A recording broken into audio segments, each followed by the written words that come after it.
Hello guys, today I will be showing you how to restart without power button on Android. If you find this video helpful, please do like and subscribe.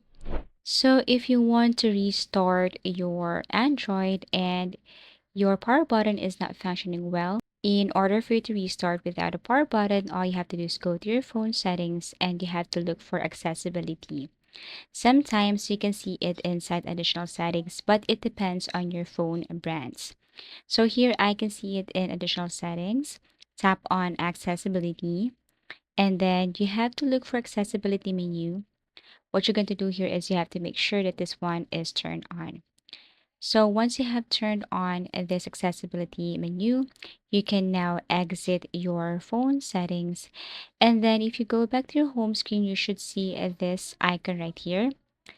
If you tap that one, then you should see the power button and other features like its shortcut for other features here on your phone. Tap on the power button and you should see the restart option. All you have to do is tap that one, and then that's how you basically restart without power button on Android.